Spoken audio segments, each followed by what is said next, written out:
Navbatdagi savol.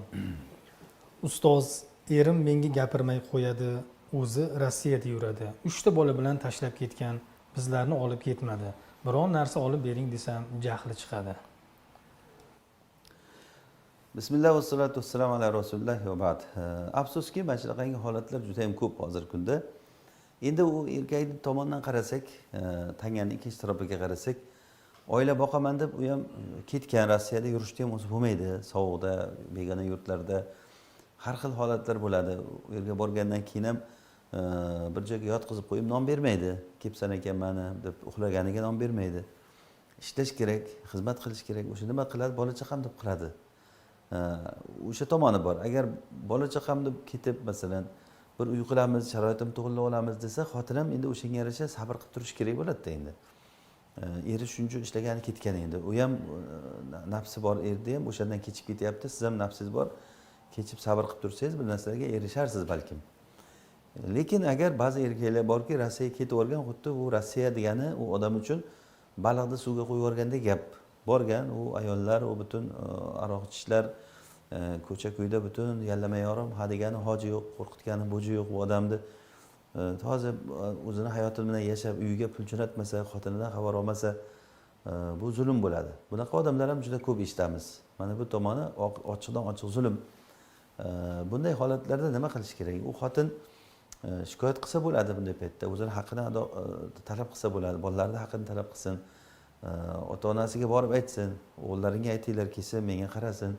O'zini ota-onasiga aytsin, otalar talab qilsin, kuyov yo xotin qilib, durust quruq odamga o'xshab, yo bo'lmasa buni javobini ber. Bunaqa qilib turib muallaqa qilib qo'ymagin. Bitta mushukni bir joyga qamab qo'yib, suv bermay, non bermay o'limiga sabab bo'lgan kishi do'zaxi bo'ldi. Bu ayolni 3 ta bolasi bilan chirqiratib ko'chaga tashlab ketib, o'zi yoqda yallama yorim qilib yursa bo'lmaydi odam.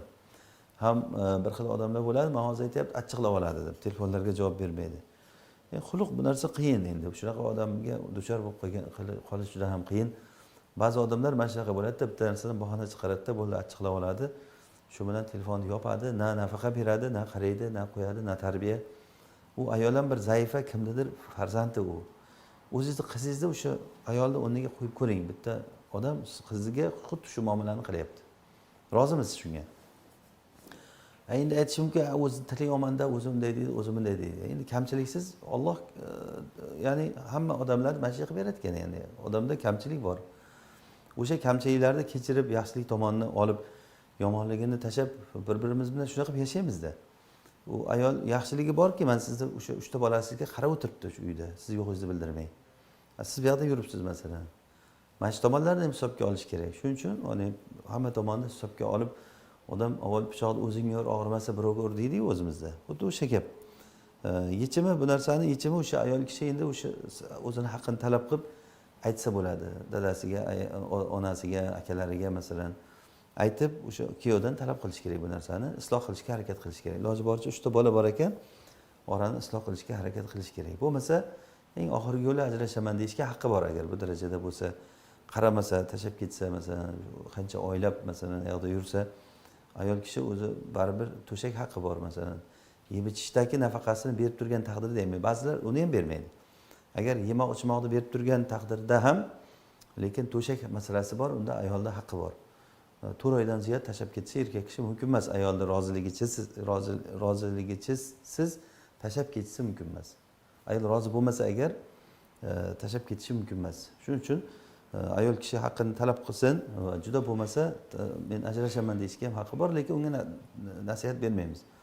Sabr qilsin, o'tib ketadi hammasi inshaalloh. Shuncha bolasi bor ekan. Vallohu